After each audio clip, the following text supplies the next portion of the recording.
ज़िंदगी बनाए आसान चैनल में आपका स्वागत करती हूँ। मरने के बाद इसलिए कराया जाता है मृत्यु भोज। सच्चाई जानकर आप हैरान रह जाएंगे। आजकल के तरीके के आधार पर ये प्रथा वाकई एक बड़ी बुराई का रूप धारण कर चुकी है कि अपने को खोने का दुख और ऊपर से 13वीं का भारी भरकम खर्च। इस कुरीति के कारण एक तरफ तो संबंधित परिवार पर अपने को खोने का दर्द और ऊपर से कर्ज का बोझ कई बार मन को द्रवित कर देता है। पिछले कुछ दिनों से मृत्यु भोज को लेकर सोशल मीडिया पर चर्चाएं काफ़ी गर्म है। आधुनिकता और विकसित मानसिकता की ओर बढ़ते लोगों के बीच मृत्यु भोज लंबी बहस का मुद्दा बना हुआ है। सब लोगों के अपने अपने तर्क हैं। कई विद्वान ये मानते हैं कि ये एक सामाजिक बुराइयां हैं जिसे लोगों की खत्म कर देना चाहिए। हालांकि आज के परिवेश और मृत्यु भोज के तरीकों पर गौर करें तो इनके विचार सही भी हैं। आजकल के तरीकों के आधार पर ये प्रथा वाकई एक बड़ी बुराई का रूप धारण कर चुकी है, क्योंकि अपनों का खोने का दुख और ऊपर से 13वीं का भारी भरकम खर्च। इस कुरीति के कारण एक तरफ तो संबंधित परिवार पर अपने को खोने का दर्द और ऊपर से कर्ज के बोझ कई बार मन को द्रवित कर देता है। इन किसी धार्मिक नियम को कुरीति का रूप देना, फिर उसे गलत ठहराना ठीक नहीं है। नियम को अपने हिसाब से मोड़ तोड़ देने से हम खुद ही जिम्मेवार हैं। लेकिन अगर मृत्यु भोज के पीछे के मूल उद्देश्यों को समझे तो इसके पीछे हमारे ऋषियों की सोच कुछ और ही रही है, जिससे एक खास मनोवैज्ञानिकता भी झलकती है।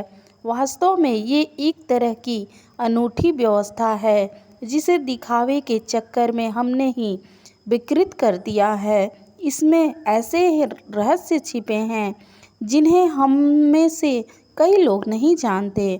वक्त के साथ इसमें जो विकृतियां आईं उन्हें हटाकर इसे मूल स्वरूप में देखेंगे तो इस व्यवस्था को पुनः स्थापित करना हमारे लिए लाभकारी होगा। भारतीय वैदिक परंपरा में 16 संस्कारों का व्यक्ति के जीवन में खास स्थान है। मृत्यु यानी अंतिम संस्कार इन्हीं में से एक है। इनके अंतर्गत मृतक के अग्नि या अंतिम संस्कार के साथ कपाल क्रिया, पिंडदान आदि किया जाता है। स्थानीय मान्यता के अनुसार 3 या 4 दिन बाद शमशान से मृतक की अस्थियां का संचय किया जाता है। 7वें और 8वें दिन इन अस्थियों को गंगा, नर्मदा या अन्य पवित्र नदी में विसर्जित किया जाता है।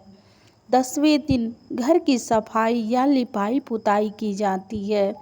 इस 10 गात्र के नाम से जाना जाता है। के बाद एकादश गात्र को पीपल के वृक्ष के नीचे पूजन, पिंडदान व महापात्र को दान आदि किया जाता है। 10 गात्र में गंगाजलि पूजन होता है। गंगा के पवित्र जल को घर में छिड़का जाता है। अगले दिन त्रयोदशी पर 13 ब्राह्मणों, जनों, रिश्तेदारों और समाज के लोगों को सामूहिक रूप से भोजन कराया जाता है। इसे ही मृत्यु भोज कहा जाने लगा। ये इतना खर्चीला हो गया है कि कई दुखी गरीब परिवार की इसके कारण कमर टूट जाती है और वो कर्ज के तले दब जाते हैं। एक परंपरा के अनुसार मृतक के घर पर आज भी कुछ लोग कपड़े आदि लेकर जाते हैं।